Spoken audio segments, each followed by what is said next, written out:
Hello and welcome to another Album of Record podcast. I'm Craig, joined as always by Andrew. How's it going, Andrew? You know, considering we're in like practically single digit weather here in Ohio, I am actually doing pretty good. We've had 2 consecutive days of sunshine, which is a rarity for Ohio winter, so I'm feeling pretty good about that. How are you feeling, Craig? This is our first podcast since your birthday. How you are now 1 year closer to 50. 46. Yeah, I passed that misery right along to my parents. When I was talking to my mom, I said, because I have an older sister, and I just said, how does it feel to have two kids who are closer to 50 than they are to 40? Because if I'm going to feel old at 46, she's got to feel old as my mom. Yeah. No, I'm good. This is our first. We accidentally took last week off because just scheduling wise. And honestly, after doing a 3-hour podcast the week before, it kind of worked out. We've been peppering the YouTube page and the Instagram page with little clips, which honestly, when I was posting the clips, I didn't realize that they were all going to be taken not out of context because I posted them, but kind of out of context of the larger conversation. And so a lot of them came off like hot takes. And man, it's crazy how the internet takes to strong opinions on music.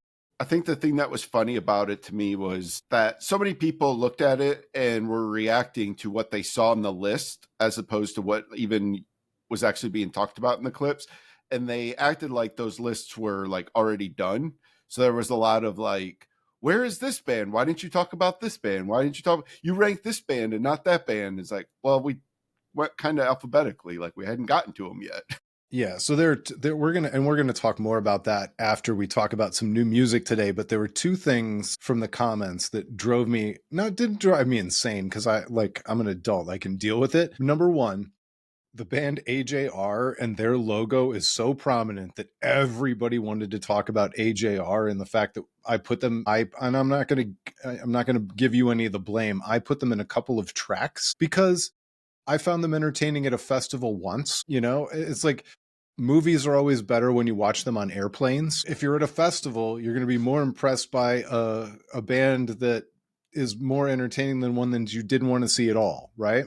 Yeah. And so maybe I overrated them a little bit, but like you and I spent barely any time talking about AJR, and because their logo is so visible, people couldn't stop talking about them. And that's number one. And then number two, a couple of the videos we had placed Jimi Hendrix in This Is Rock ? Because we wanted to save him for last. And people thought that we left Jimi Hendrix at the bottom of the scale for the entire, which is just so stupid. But it's rightfully confusing to the person who doesn't have that context, you know? Yes. I suppose it was unfair to expect them to see the clip and be like, well, let me go watch this 3-hour podcast and then I'll come back and comment on it. But I joked with Craig that there must be like this secret AJR haters subreddit that were passing this link around and everybody was coming to comment. Jarring how many comments we got about AJR. So, again, an artist I had never even heard of. So when I saw the logo, I didn't even know what it was. And so it was just kind of definitely funny and interesting to see some of the, we had some good comments on our YouTube page and I've just people I talked to that I know who listened to it. We got good feedback from. I think, I've been guilty of it, when I see a Rolling Stone or Pitchfork list and I say, God, this list sucks. Like this is terrible. It was really like to be on the other end of that a little bit. And you realize like, look, like we were just doing how we feel about them. It's cool if you don't agree. Like I never claimed to be an authority on Universal. Like this is the best band. This is my greatest of all time. But no, and the funniest thing of all was you and I had to compromise the entire time because you and I didn't even agree on all of it. But that's part of that. It's just a goofy, fun exercise, All right, so we have some actual new music. And not just a track here or there. We have some actual complete works, albums that have been released that you and I want to discuss. Probably on the quicker side, but let's do it. Yeah. So we've talked a lot about how it's been a slow start to this year for new music, but I feel like over these last 2 weeks, there's actually been a lot of some things that have come out in these last 2 weeks, but even a couple things that maybe I didn't immediately see and am just now getting around to. One of the things is the band Church Tongue. They just recently signed to Pure Noise, both of our favorite labels around And I today. presume that's a Wedding Singer reference. Good pull. I actually didn't think about that, but yeah, that's where a good Drew pull. Barrymore and Adam Sandler are talking about Church Tongue. Yeah, good pull. Which, by the way, I like that movie a lot. I'm a Everybody likes that movie. big Drew Barrymore fan. But yeah, so they signed to Pure Noise, put out an EP. I said to you, like, I kind of wish they would have just called it an LP. Like, there's 6 or 7 tracks on it, and like for hardcore, like a lot of times, like that can be an album. But yeah, they got some really good guest appearances on it. George Clark from Deaf Heaven sings on a song. Colin Young from Twitching Tongues is on a song. And it's just a really, really solid EP, like just really aggressive, heavy music that we like. And yeah, it was really good. Yeah, it's the kind of music that you and I talk about a lot where I'm not going to recommend it to anybody. But if you like hardcore music, if you loved, they were up for a Grammy and Knocked Loose. If you loved Knocked Loose last year, like this is in your wheelhouse. It's beautiful, wonderful, awesome, bang your head hardcore. And it's really, really good. Yeah. All right. Second on the list is Winona Fighter, which is something I hadn't even heard of until this week. It's pop punk. The lazy comparison is going to be Paramore, but even beyond just the fact that it's female fronted pop punk, she kind of sounds like Paramore, like Haley from Paramore. So yeah, but like the vibe is totally different. It's like early Paramore. I think it's way more punk than Paramore. I think that early Paramore was very much like this. I would argue that it leans on the pop punk scale. This leans more punk than a lot of pop punk does. But yeah, tremendous vocalist and just a really, really good, fun, solid record from beginning to end. I was also not super familiar. I had heard the name before, but was not super familiar with them. But this was recommended to both of us and we checked it out and it's very good. Turns out I'll be seeing this band this weekend at the festival in Arizona. Yeah. Nice little pleasant surprise. I'll let you know. All right, you take Noctambulist. Yeah, Noctambulist was something that was recommended to me via the old Spotify algorithm. Didn't know anything about this band. They are from the Netherlands, I want to say. I'm pretty sure it's the Netherlands, somewhere in Europe. And this is a traditional like black metal shoegaze hybrid thing that so many bands are trying to do today, but they do it exceptionally well. And I said, I don't want to compare them explicitly to Deaf Heaven because they are a very different band than Deaf Heaven. But the guitarist in Noctambulist reminds me a lot of what Kerry McCoy does in Deaf Heaven in terms of using guitars. Well, both Kerry and Shiv both, use their guitars with these layers to create these like soundscapes. I always say like the best Deaf Heaven songs are more like a journey than a song. Could there be multiple Noctambulists? There is, yes. Because this one's from Colorado. Yes, and that is not the one that I sent you to listen to. No, we're talking about the one from the Netherlands. Because I also looked that up and was confused by that initially.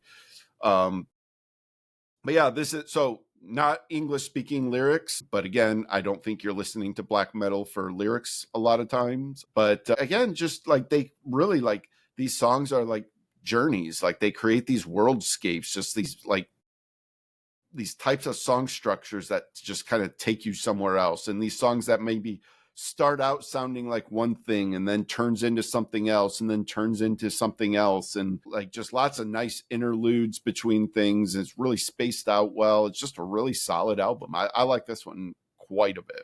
Yeah. And for those who've been following us for a while, it doesn't sound anything like Infant Islands, but it kind of fills that void, that gap for this year where those songs fit into the genre and they take you from point A to point Z, not cleanly or easily. Yeah. But total journey type songs and not journey like Don't Stop Believin', but an actual journey. Yep. Next up, we got LS Dunes, which is kind of a supergroup. Anthony Green from Circus Survive is the singer. They've got members of Coheed. Tucker from Thursday is the drummer. Yeah. Who else is in Yeah. this super group? Yeah. They're, yeah. Put me on the spot and I'm going to forget off the top of my It's head. fine. But yeah, it is. It's literally a super group of people from other bands that you've heard of. So their new record, the name escapes me, but it is easily the best thing. It's called Violet. It's some kind of a progressive rock emo. Yeah, very emo. But that real true to the early 2000s level emo. Yeah. So far this year, it's by far my favorite thing that I've listened to. It's so dense that I feel like I haven't even digested the whole thing yet, but there are a number of tracks that I've already tagged as some of my favorite songs so far this year. Yeah, this is a band that I always feel like I should like a little more than I actually do. And this one, I think I agree. I definitely agree this is their best work, but I think I probably need a little bit more time with it before I figure out how I really feel about it, because I do worry a little bit that this one for me might be a little bit of a, this one is being pushed up because of the vacuum that we've had. But having said all that, like, I will listen to Anthony Green sing anything. Like, Yeah. one of my absolute favorite vocalists. And so just anything he's doing, I just want to listen to him sing stuff. He's just phenomenal. All right. Last, you want to start with Michigander? So I actually haven't listened to this one yet, so I'm going to have to let you talk about this one. This one I just didn't get to yet. All right. So Michigander is the name of a kind of a one-man band. You and I saw them open up for Manchester Orchestra a few years back. He's got a really great voice, very interesting kind of guitar, indie pop stylings, but maybe a little bit more sullen and inward looking as far as indie pop goes. Without a doubt. This record is good. I don't know how good it is yet because I haven't digested it. You know, I use the word digested again, but it's really true. Like, it sounds like a good Michigander record. Didn't sound like there were any all-time standout songs, but you know, sometimes these things grow on you a little bit, and I definitely need more time with it. But so far, so good. Definitely worth checking out. I think, like, I can't speak to this specific album yet, and I don't want to give the impression that I didn't listen to it because I don't care. I was just simply, I was out of town since last Thursday, and I just really didn't have time to get to it yet. But he was somebody that, like, you know, you listen to his albums and it was always like, there's something here. Like, this guy's good. Like, he writes really good. He's like really like nifty songwriter, like really well structured songs that are at their heart pop songs that he puts into a rock lens a little bit. I will say, I think like, nifty is a great word. yeah. And I would say, I do think to a certain degree, even though I have listened to a lot of his music since seeing him live, he's somebody who I definitely liked him live more than I do on the albums. He was very good live. Like, he really put a lot into these songs live. They really translate well. And they do have a little bit more of a rock edge live than they do probably on the albums, which, you know, as a rock fan, I probably prefer the live sound out of that a little bit more. But I'm very, very much excited for this album. And before we move on, I do want to just touch on, I didn't know if you wanted to talk about the now I'm drawing a blank already, the Acid Bath singer, his Dax solo album. Riggs. But before we touch on that, I do want to mention that Brother Ali album. So he is a rapper from Minnesota. He's actually been around for quite a while. He's 47 years old. And, you know, I think you came up with the best comparison in terms of Run the Jewels, but it's very much that very musical hip hop style. I said, like, the album just grooves. Like, I had this on in my office today, listening to it with headphones, and like, I'm just sitting in my office, just bobbing my head and tap my foot, and I couldn't help it. Like, there was such a good groove to this album. It's definitely worth checking out. He's got a pretty interesting backstory for anybody who wants to look into it, but I definitely recommend Brother Ali's new album. Yeah, it's real throwback hip hop. And Yeah. over the weekend, when I was driving around with my kids, I let them connect their phones in the car to play the music. It's one of my ways of having them not dive into their phones and ignore me when we're driving around places. So, and one of my sons was playing all kinds of hip hop because that's what he likes. And he kicked it off with 50 Cent and then went into some Kendrick Lamar, and it's all top of the heap in terms of their eras. But the musicality of that early 2000s, late 90s, early 2000s hip hop, the 50 Cent was probably the tail end of that era before it got a little more artistic, eccentric, and I think Kendrick Lamar is more of that eccentric Oh, aftermath. yeah. And this is a total throwback to the more musical, kind of poppy hip hop stuff. Yeah. I would say like a lot of hip hop became very psychedelic even in the more Yeah. like modern era. And this is not that at all. This is Or Slacker, that the Atlanta yeah. mumbly Slacker rap. Yeah. Yeah. It went that way, or it went into more like an indie rap, which indie is probably not the right word, but that's the way I think about it. Yeah. And it's like, again, if you like Run the Jewels, if you like the Roots, like that kind of stuff, like almost a live band feel to hip hop, that's what you're going to get from this. And the lyrics are phenomenal. His delivery is awesome. He's a very gifted rapper. It's kind of interesting. I had searched him on Pitchfork because I was like, there's no way they've never talked about this guy. And they used to give his albums like really good reviews in the 2000s, but then it's one of those ones at some point they just stopped covering him altogether. But if you are into any kind of hip hop, I definitely would recommend this one. All right, where do you want to go next? Dax Riggs. Let's talk about that real quick. Dax Riggs, the singer of Acid Bath, screamer of Acid Bath, has a new solo record out. It's called, I don't remember. 7 songs for something. 7 songs for spiders. That's it. And this is Dax doing what Dax does best, whether he was doing Dead Boy and the Elephant Man or his solo Dax Riggs stuff. You could imagine him writing all these on an acoustic guitar, playing them at open mic nights, and then, fleshing them out with more of a soundscape in the studio, leaving plenty of room for his kind of bluesy draw kind of vocals. Yeah. It's everything that man has ever sung was haunted in a certain way. And it's really haunted on this record. Yeah.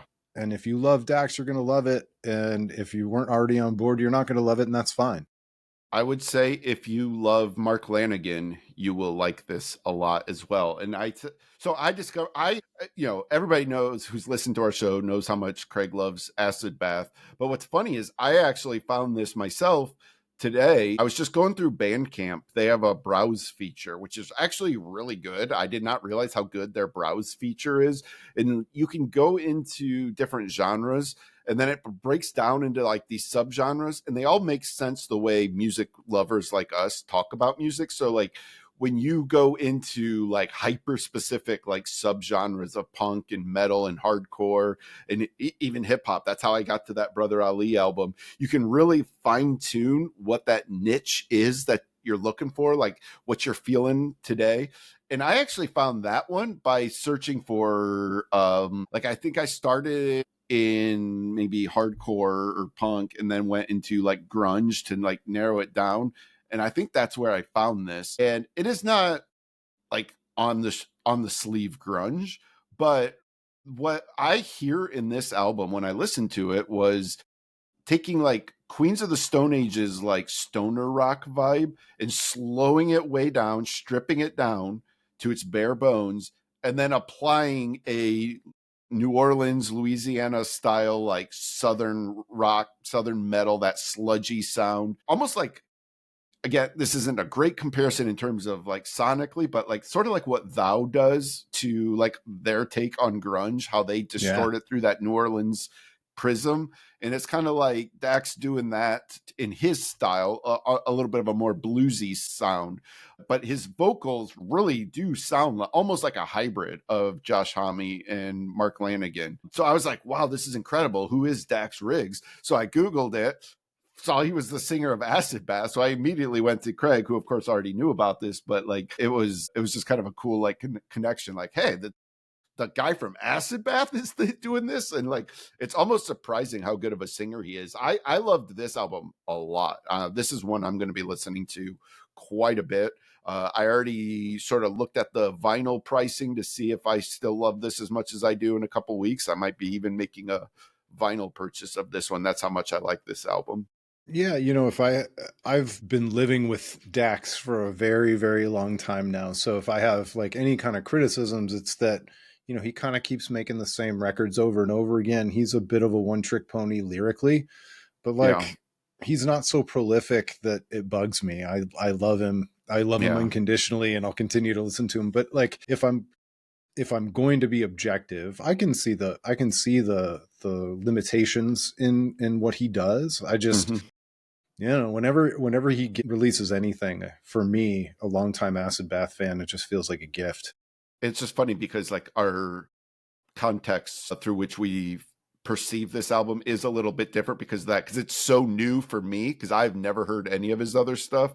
So for me, it was just like new. It was like, this is a really cool take on this sound and this style. It's a very unique thing that he does, and it's very cool. I went on the whole journey with Dax too, where when Acid Bath broke up, nobody was mad at them, and then Dax released the Agents of Oblivion record, and the Acid Bath fans are like, what the F is this? There was a lot of backlash, a lot of hatred, but then Dax found his audience. Some of the former Acid Bath fans rode along with him, and then he found a whole new audience of people that never would have listened to anything as screamy as Acid Bath.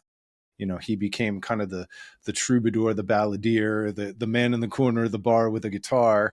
Yeah. And he started selling out small club shows all over the country as Dead Boy and the Elephant Man.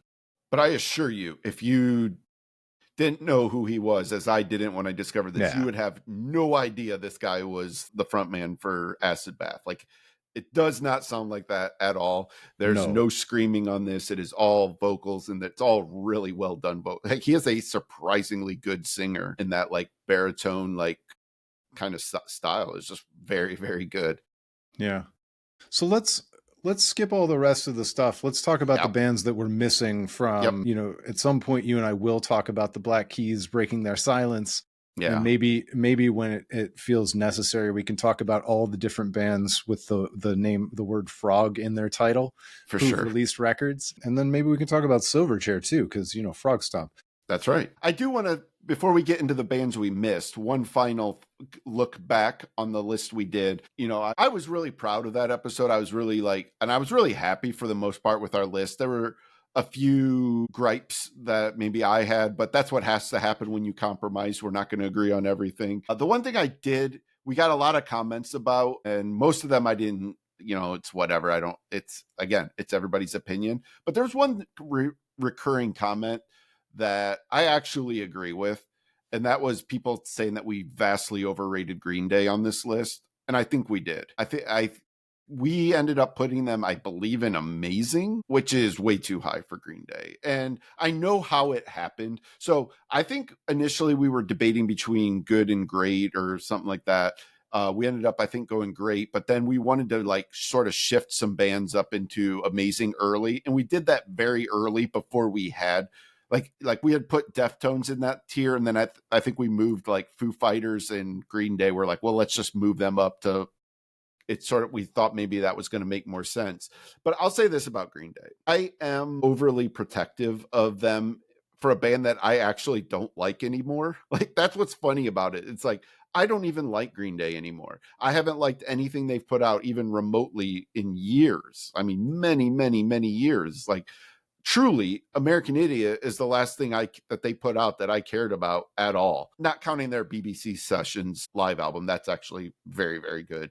But, so like for us to put them in amazing does seem kind of weird. But like, I get very reflexively defensive of them because so many people try to shit on them as in terms of their like value to punk music. And I hate the gatekeeping that happens with, I mean, it happens in a lot of genres. It happens in metal, even, rock, it happens to a certain degree in some ways, but it really happens a lot in punk. Green Day has had to eat a lot of shit in their career because of how popular they got and how many albums they sold. I remember watching a documentary once, and Thurston Moore from Sonic Youth, somebody who I revere. I'm an enormous Thurston Moore fan, but he had made a comment like, no punk band can ever sell 1 million copies of an album. And then I'm just like, that's just such a like firm gatekeeping that, to me, I feel like Green Day should be appreciated for being an open door, an entryway into punk music for so many fans, particularly our age. So many people who grew up in areas where, I've talked about this a lot. I grew up in a small town. There were no punk clubs. I was not going to discover organically a lot of these underground punk bands, but you hear Green Day on the radio and you like, man, this is really good, and I want to know more about them. And you read interviews and you read about where they came up from and the scene that they came out of, and you hear them talk about their influences and the bands that they like and respect.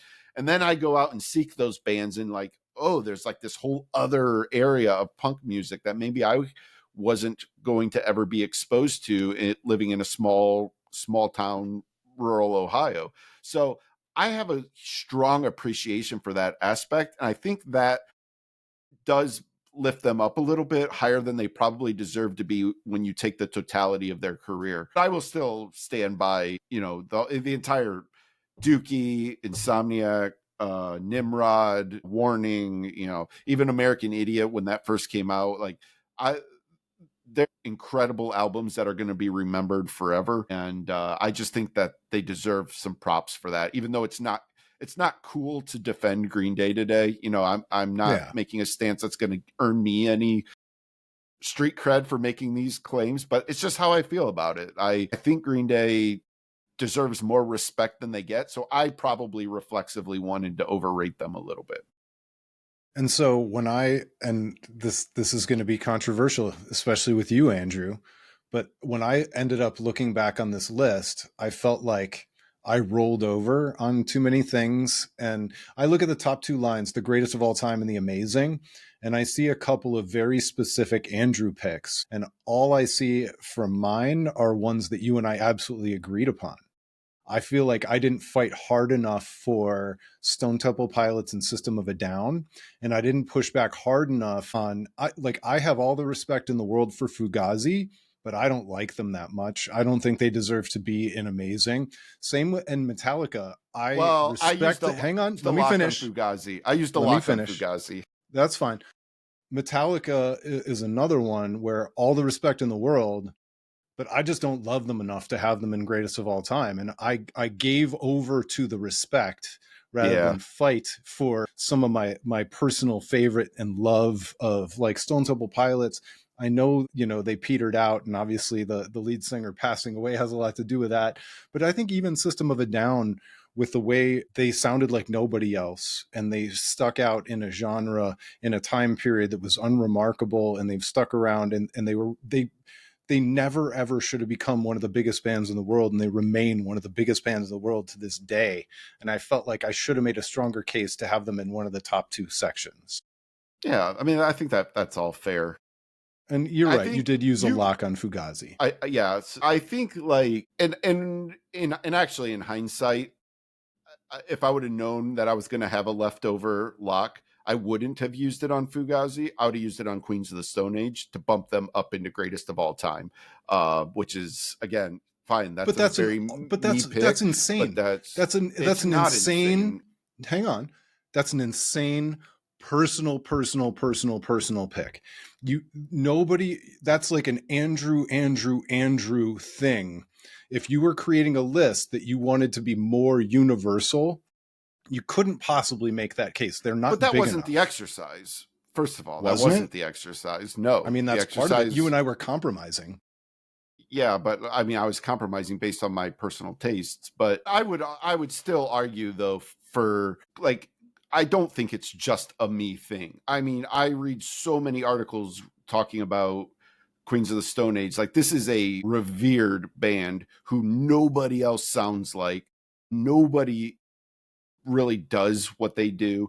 Like, you go back and you listen to, you know, Rated R and Songs for the Deaf, like these are albums that are just untouched in terms of what they sound like and what they do. And I actually think they're very worthy of greatest of all time status. Like in terms of just this kind of a rock band that brings all these elements and puts so much attitude and oozes this.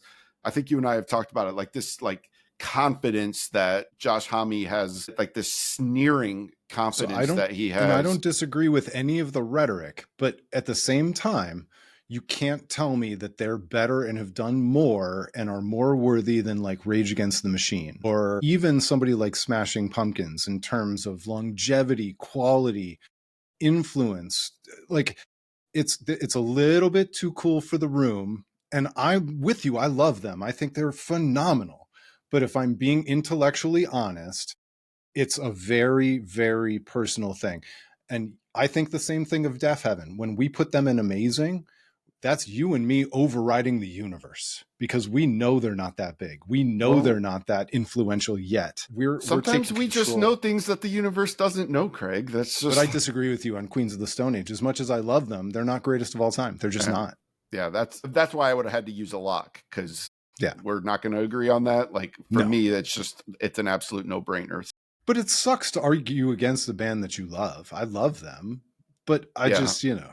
Anyway, so let's talk about the ones that we missed. I really do think we're like on opposite sides, like between Queens of the Stone Age and how you feel about Smashing Pumpkins.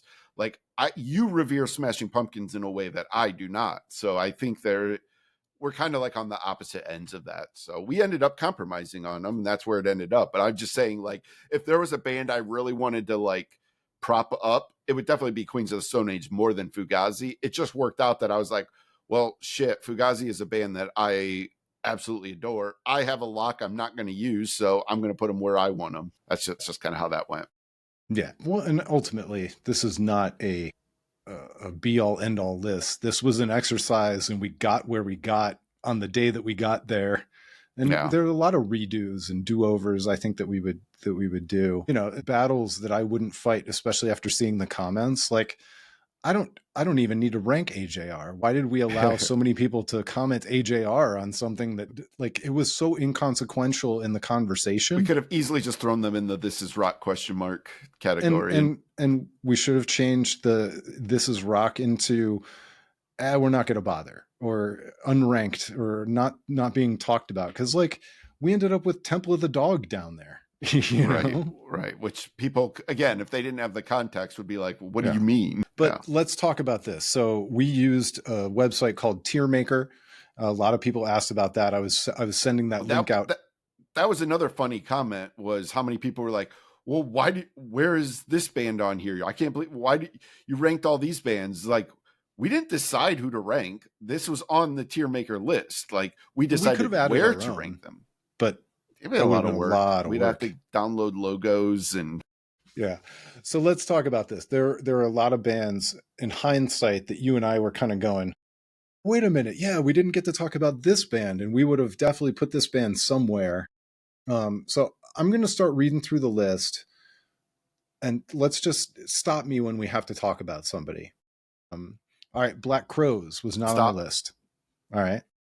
Like, this one was a crazy oversight that they didn't have Black Crowes on this list. A band that I think I probably would have said good, but like maybe I would even want to put them great. Like those first two albums, the Southern Harmony and Shake Your Moneymaker, believable albums. And again, this is a band that was a sort of a gateway. Like, they introduced people our age who might not otherwise have understood like what Southern rock was. They brought that to us. And again, you know, I even think about like, you know, another band that didn't get ranked, Drive By Truckers. Like, it was a natural progression to like Black Crowes and then like go deeper and then find out like this other really great Southern rock band, Drive By Truckers, exists, you know. And even Three Snakes and One Charm was not a great record, but it gave us one of the very best Black Crowes songs of all time, Good Friday. Yeah. Yeah. So, and I would still say Lions is a very sneaky, underrated Black Crowes album. Like, very, very good. all right, I'll just hit the stop button right away. Counting Crows. Yeah, another crazy Counting one. Crows is a band that, with the career that they've had and the longevity and the number of hits, even, the big hits that are maybe kind of cringy because they were on the Shrek soundtrack. How do you not talk about them? They were just so huge in the 90s, and they kind of gave us a subgenre of alternative rock. It's at a certain point, they were definitely not grunge in the middle of the grunge era. Yeah. And then they almost kind of flirted with making a grunge record with their second one, Angels of the Silences and some of those songs. But yeah, just a band that absolutely deserves to be talked about and ranked somewhere in the list. For me, they're definitely a great band. If you'd talked to me in the 90s when I was seeing them live all the time, I would have argued that they were amazing back then. They've kind of fallen for me a little bit after that. Yeah. Yeah. But again, it's like they put out for sure 2 albums that I think are going to be remembered for quite a while. But those first 2 albums are both really phenomenal, and they've had some good songs on some of the other albums, but those are the 2 that I think withstand the test of time, and a really great live album too. By the way, Live on a Wire is an awesome live album. All right, we're going to take a break because my camera is choppy. I will be right back. All right. And it appears that we are back. I have no idea what's going to happen with this recording because it just started recording again. It never stopped recording. So there's a chance it's 20 seconds. This ought to be interesting. People are going to have a couple seconds of just looking at me sitting here staring into the camera. I'm sure that's your treat, YouTube. I can fix it in post. Okay. All right. So alphabetically, this is the other problem, by the way. Going alphabetically is problematic. Well, this isn't alphabetical. It's just coincidentally at first. But our list going alphabetical was problematic because where people jumped in and saw. All right. Collective Soul. So yeah, this one was a huge oversight for me. And again, like, I feel like any band that played Woodstock multiple times deserves to be ranked on a tier list of the best rock bands ever. Easily would have been good. Yeah, for again, I wouldn't have fought for it because I understand this one, but like for me, they're actually pretty close to amazing. I'm an enormous Collective Soul fan, a band that I know I shouldn't like as much as I do, but the heart likes what the heart likes. It's just something about Ed Roland's writing style that just has always clicked with me. And, like he did that interview with Rick Beato a couple months ago. It was amazing. And it was such an awesome interview. And you really realize, like, again, how much respect Rick has for Ed as a writer. And that sort of was validating for me. I was like, see, I told you guys, like, Ed Roland is actually like really good. But yeah, so Collective Soul, I really like that band, and really sad we didn't get to rank them. Dave Matthews Band, I don't think either one of us are giant fans, but no, they deserve proper respect. They built their own genre, they built their own sound. Dave Matthews' vocals and the way he plays guitar, Carter Beauford's drumming, just iconic levels that need to be talked about and deserve respect. They're easy to slot into good, and I could make the case that they should be great even if I really was only on board for an album or 2. Yeah. But really good. Yeah. And I'll let you talk about Rancid. Yeah, so Rancid is sort of like Green Day if they got respect. Like Rancid is a band who, again, is another sort of gateway punk band for a lot of people. Like they put out some legit, pretty big songs in the 90s that I think, a lot that gained them a pretty widespread audience. And I think people through them discovered a lot of punk music, but they never lost that respect of the scene. Like Rancid is still a revered punk band. If you're inside that scene, there's nobody who doesn't respect what Rancid is. But I wasn't inside that scene, and for me, they were a one-hit wonder, or a two-hit wonder or whatever. Because if you listen to them on the radio and you never bought their record, they were Ruby Soho and maybe another song. Yeah. So, I totally get that. For me, this would have been an easy, great band, but I'm sure I would have had to compromise down to good. But yeah. No doubt. Yeah. So They this basically one's skipped all the ska bands. interesting. There Yeah. was no Mighty Mighty Boss Tones either. Yeah. Oh, yeah. That's another one. No Doubt's interesting for me because I really love to this day Tragic Kingdom. Tragic Kingdom is an awesome album. Like, it's like their bass player, Tony, I forget what his last name is. Yeah. He is a unbelievable bass player, incredible songwriter. He writes most of the music for No Doubt. And then Gwen Stefani, like, in a scene in which like there's not a lot of female vocalists in ska bands, and she was an absolute superstar the minute she hit the scene. And in many ways, she's to this day, she's like way outshined the rest of the band. I think people would who think about No Doubt mostly think of Gwen, but I would argue that they were actually a very, very talented band musically. Well, and then But she what's gets together with Gavin from Bush and creates the mythical rock star couple yeah, for a while and everything. I mean, there's just yeah, like a whole thing around them. yeah, Yeah, we would have but they're negotiated. They only could have gone so high because it's kind of like an incomplete career, and she goes solo and goes pop. it's a very short abbreviated career. I like the thing I was going to say is like, so Tragic Kingdom is still, so they had Beacon Street something was a previous album, which is very heavy ska. Tragic Kingdom is the one with Just a Girl and all the other songs that most people know.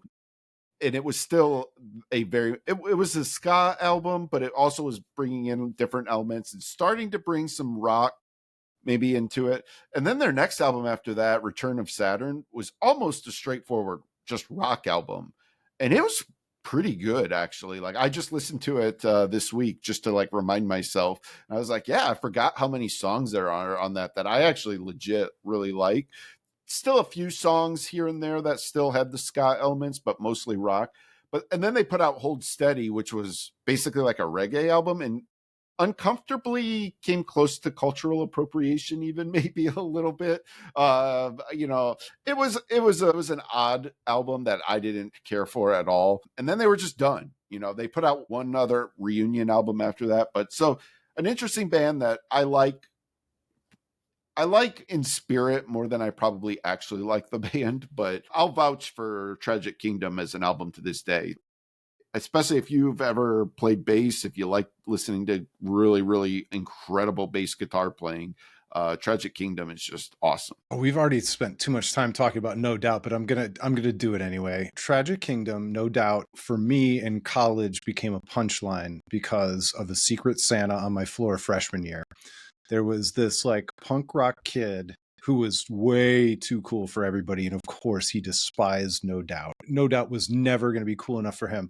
So he got assigned this European foreign student as Secret Santa. And he went to the used record store and he bought a cassette tape of Tragic Kingdom.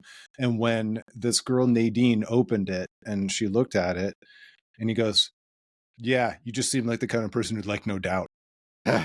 And so those of us who understood what he was saying realized that he was just mercilessly mocking her with his punk rock cred. Yep, absolutely. And it just, to this day, I laugh every time I think about the cassette tape of Tragic Kingdom that was a Secret Santa gift, but also a sick burn. It was. Yep. All right, next up, Death Cab for Cutie. I would have had to use a strike. I would have named them greatest of all time. I got married to one of their records, essentially. I've seen them live as much or more than any band ever. I'm one of those crazy people who loves them to an insane degree. I think their early stuff was absolutely incredible. I fell off for a minute with some of their stuff, but I think their last record was the quote-unquote return to form. And I think there's a chance that they might make great music for the next decade or two. I don't even know. And yeah, sometimes I cringe at the way Ben Gibbard talks and acts and whatever else, but same with Eddie Vedder, and I love them. I love Pearl Jam. So no, I'm all in for Death Cab for Cutie, and I absolutely would have ranked them way too high for a lot of people. Yeah. In the interest of time, I'm not going to say add much because this is definitely more of a you band than me. But I will say it's crazy that if the Strokes were on that list, that Death Cab wasn't on this list. When you talk about like bands that defined the early 2000s, like those are two of the biggest bands that defined that era of rock music.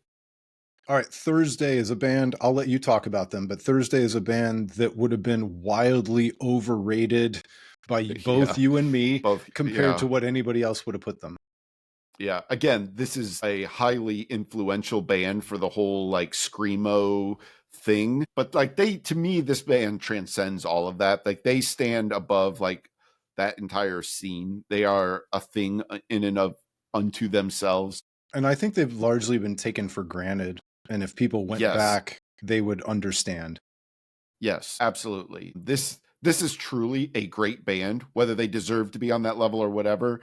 But Thursday are a great band who have put out nothing but incredible albums. And I mean incredible albums. Awesome live band, one of the most principled bands out there. I think like, Jeff Rickley is one of the most respected people in the scene in terms of just his influences and what he stands for. Yeah, I would way overrate this band, but I love Thursday. Overrate for the wider community, but perfectly rate for Correct. you and me. Correct.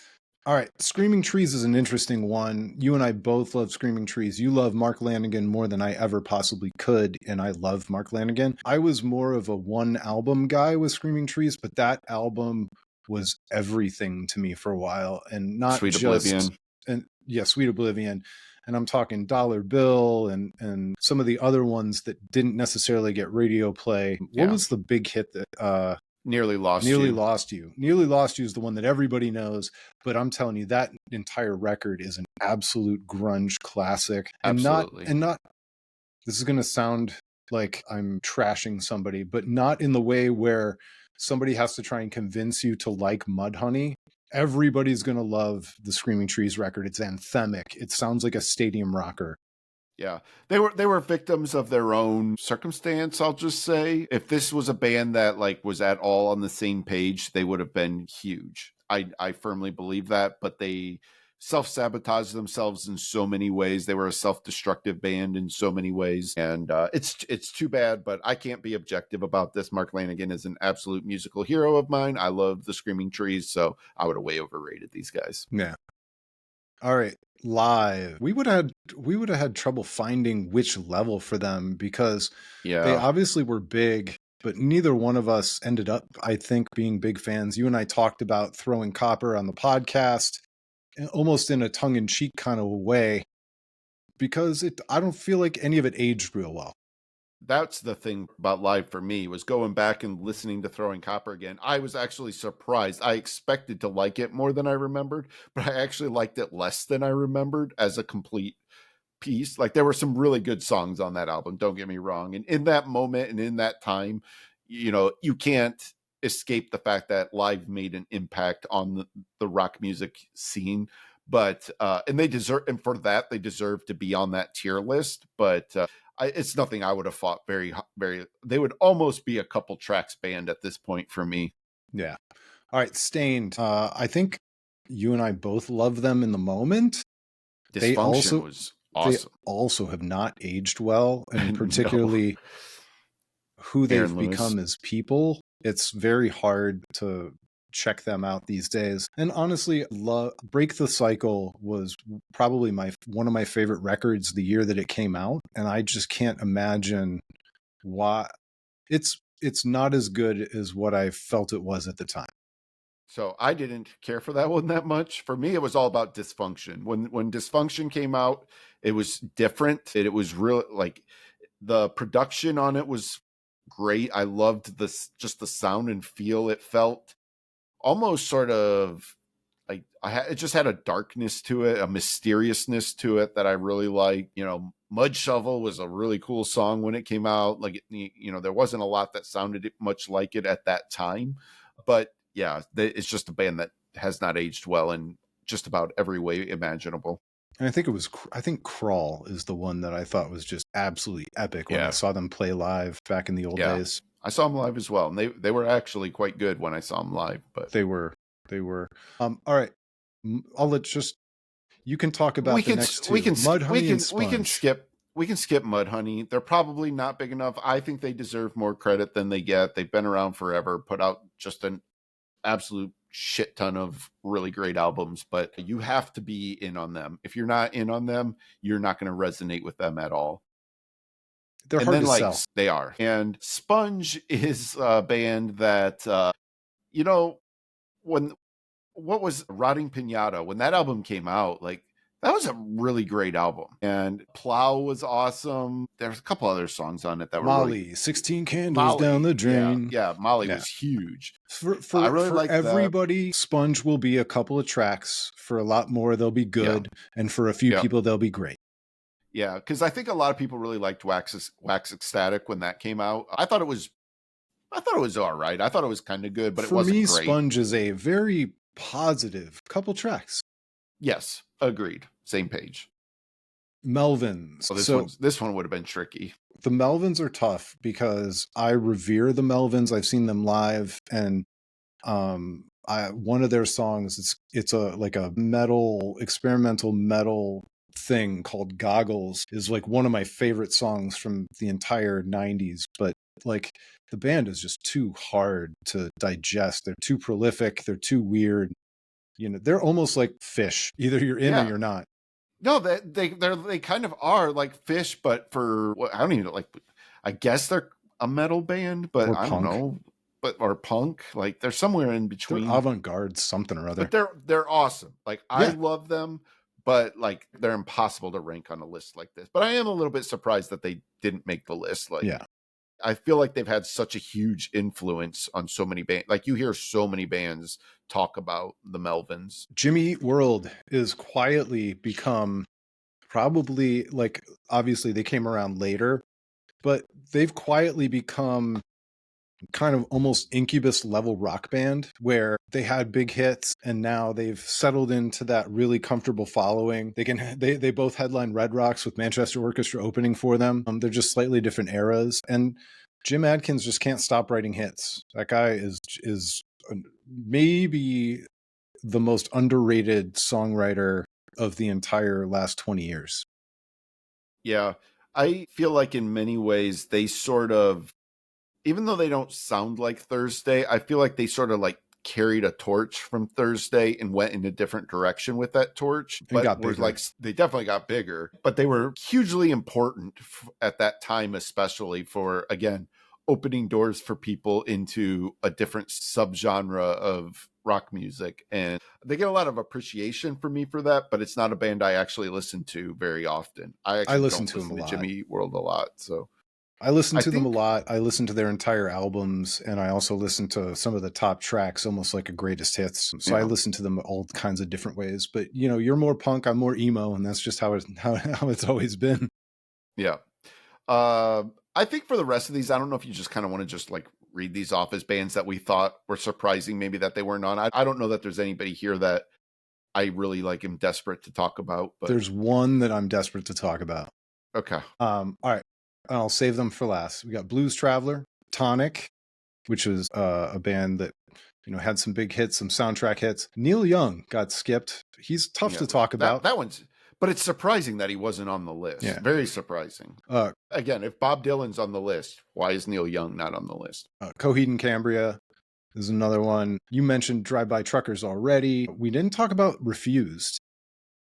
Yeah, again, hugely important band, but even though they have 3 or 4 albums at this point, maybe even 5, they're really known for The Shape of Punk to Come, which is like this groundbreaking landmark album that like had the most like the most audacious album title ever, The Shape of Punk to Come, but they actually were correct. Like they somehow predicted where punk music was going to go after that they put out that album, which is just an incredible feat to call your shot like that. Like they would have looked so ridiculous if everybody had been like, what is this? Like, I don't understand it. But instead, I mean, it's such a great album that like, to this day, like I have a hard time listening to other Refused albums because it's like, man, if I'm going to listen to Refused, I probably should just listen to that. Yep. But yeah, that's, again, if you just want to talk about influence, that one was huge. All right, At the Drive-In should have absolutely been talked about. Yeah, They came around at a weird time, and they had did. a weird And audience. they flamed out really fast after they did. got at the. I mean, they had been around for a while. They worked their way up, but once they got popular, they just like crashed and burned, and they were done. Yeah, Blind Melon is one of those bands that a lot of people think of as the one-hit wonder, but I went deep They are with Blind not. Melon. That Soup is phenomenal. So good. Such a great album. I love that.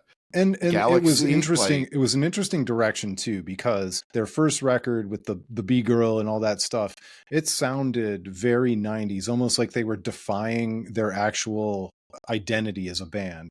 But then when Soup came out, it sounded a little bit more organic, a little bit crunchy, a little bit hippie, and it felt like Shannon Hoon and the boys had really found out who they were, and they had enough equity and credibility in the industry to make the record that Blind Melon should have always made. Blind Melon is a huge what if band for me. Like, what if Shannon doesn't die? Like, I would have loved to have seen what directions that band could have gone. There was so much potential there, and they Such were a really weird dude too, because he sang backup vocals on "Don't Cry" by Guns N' Roses. He was friends with Axl. Like, very how? close friends. Yeah. It's just it's like a remarkable life lived in a very short period of time, and it's really tragic. And it's just, man, like, who knows what kind of albums Blind Melon could have given, because it was not just the Shannon Hoon's show. Like, that was a really good band. It's a great band. And last but not least, from this part of the list, I don't know if I would have had to go to the Mats, but I would have gone on and on and on incessantly talking about Hum. Hum is a band that, again, a lot of people think of them as a one-hit wonder because their big radio hit was Stars, but Downward is Heavenward was their follow-up record. I went back in time and listened to their first album. I was a Hum super fan, which is an odd pick for me because Matt Talbot is not a phenomenal singer in terms of range. Sure. But what he sang fit the band. He was a phenomenal songwriter. It was by far the loudest show I've ever been to in my entire life. 3 guitarists with 3 full stacks in small clubs, and that was just their style. I love everything about this band. I just wish they'd put out more material. And they gave us a surprise Pandemic record, which was shockingly good. They, to this day, performed one of the most memorable late night show performances. What do you remember which late night show when they did Stars, or was that Howard Stern? They did the E Show, Howard Stern's E Show on entertainment television, and they wanted to play full volume, and Fred Norris is in the corner with his headphones down, That's right, trying to figure out if the mix is going to work, and they killed it. They just absolutely killed it. So good. Like, it was, again, like, if you didn't know anything about them and saw this performance, I don't know how you wouldn't be. And they were invited because K-Rock was playing their song and Howard liked their song. Yeah. Howard was awesome for rock music, man. Back in the day, he really was. Yeah. So that does it for the bands we missed. And then we've got the super duper personal choices that you and I would have jackknifed into the list no matter what anybody said. Yeah, bands that like really mean a lot to me right now that aren't on that list. We've talked so much about Foxing in the last couple months, so I don't need to say anything else other than Foxing would have been really high on the list. Next. Yes. Dead Confederate is a band that nobody knows about. They only were around a very short period of time, but they put out 3 incredible albums that mean the world to me, and I miss that band dearly. You know, Drug Church is another personal one for me. That's a band that I have grown to just really love over the last year. I think them putting out like Prude this last year, and it like being arguably my favorite Drug Church album, just solidified, like, they've hit the 3 album arc.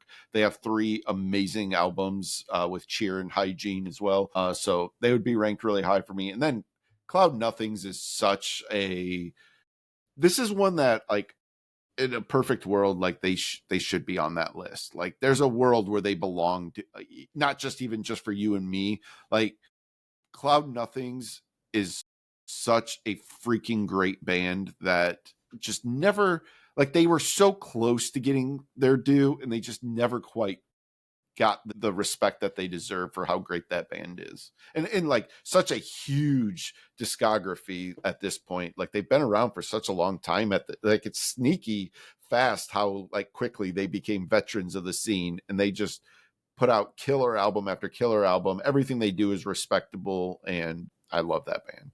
I'm going to call this section Emo Corner. We can't, if I'm doing this list again and I'm downloading people's logos and I'm forcing us to rank them, there's 3 bands in particular. Number 1, The World is a Beautiful Place and I'm No Longer Afraid to Die. That's a good one. What you have done with Foxing this year, I did maybe 2 years ago with The World is a Beautiful Place, where I fell in love with a modern record, and then I went back and I kind of forced myself to dive through their entire catalog, and I just fell in love with the vast majority of it. It's almost a band of Theseus at this point, where they don't really have any of the original members left, but just unbelievable stuff. A band that you and I both love that we probably should have shoehorned in here is Brutus. Man, that's a good personal pick. So Brutus is a trio, Scandinavian, hard rock trio. No, they're from Belgium. From Belgium. I'm sorry. Yeah. They sound like there's so much metal and heavy rock from Scandinavia. That's the Refused influence on them. Like talking about Refused's influence, like there's a huge influence there. So they might be notable because they're female fronted, but they also might not be, except that she also plays drums. She plays drums and sings. She's an absolute star. And the bass player and the guitar player fit the band perfectly. They write these unbelievable leads. The highs and lows, the thematic, they write stadium rock songs, even if they don't get to play in stadiums quite yet. And last but not least, go ahead. No, I didn't have much to add. You made me think of something else that I'll just mention real quick at the end, but I'll let you finish your segment. So me personally, I could not possibly have a list like this and not talk about Mansions. Mansions is a band that just personally, from an emo, I know they never got to be that level. They were never Jimmy Eat World or Death Cab level, but for me, an importance level, they're like my dead Confederate. I can't possibly have this list without including them. They're just too big for me. So you caught me off guard because that's not who I thought was going to be number 3 on your list. All right. Who else? Who's that? Like that the emo band? I think they're from Boston that you really love. Mineral. Yeah, from that's Austin, who I thought. That's Austin, who I thought Texas. you were going to mention. I forgot about them. Austin, Massachusetts. Yeah, that's what I said. What is that, road trip? Is that a road trip reference? I think. Yeah. No, I forgot about them. And then the other one that I'm just going to bring them up. I wasn't going to. The Deer Hunter. Okay. I love the Deer Hunter. It's a bit of a niche pick. You know, in a world where we're talking about Metallica and System of a Down, it's hard to slot them in. But man, do I love 4 or 5 of their records unbelievably. Yeah.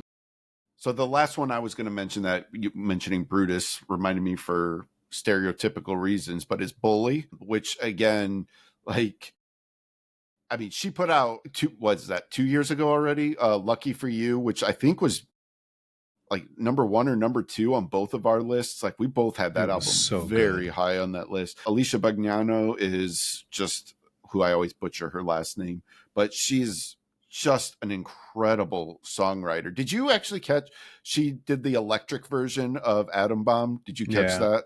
Yeah, it was so good. Yeah, that came out June of 2023. Man. So I actually believe she might be working on a new album. She's been kind of hinting that she's working on something. I hope so. I certainly hope so. But she's just incredible. It's not just Lucky for You. Like Lucky for You is kind of like this, to me, this culmination album of like, she started out with like a lot of like, it's easy to make this comparison to talk about her grunge influence because she's on the Sub Pop label, but you know, it was definitely there more so in her early career, which is what maybe made me first take notice of her, but her songwriting has just gotten better and better and better. She's awesome. She's got just an iconic rock voice. Yes. Yep. Just unbelievable. Yeah. You know, we could do another 3-hour episode of just bands that you and I love that nobody cares about. So I mean, we got to cut it. we got to cut it off at some point. I'm gonna do 20 minutes on Hop Along. Hang on. Yeah. So, I think this is probably a good stopping point, but I just thought I'd mention, since people accused us of only liking stereotypical butt rock, I was like, well, we listen to some other stuff too. That's not on these lists. Honestly, what was Los Campesinos on that list? Did we get to Los Campesinos? Royal Headache is a band that would have been huge on my list. On and on and on. Pedro the Lion, Churches, Fireworks, Wild Pink. I mean, we could have talked about so many bands. Yeah. All right. Well, with that, this wide sweeping episode that hopefully didn't get caught off, we appreciate you guys listening. We just crossed, I think by the time you're hearing this, we just crossed, unless people unsubscribe, we just crossed 12,000 on YouTube. So we appreciate everybody jumping on board and checking out what we're doing. Share it with a friend. And we'll talk to you next time. It's been the Album of Record podcast.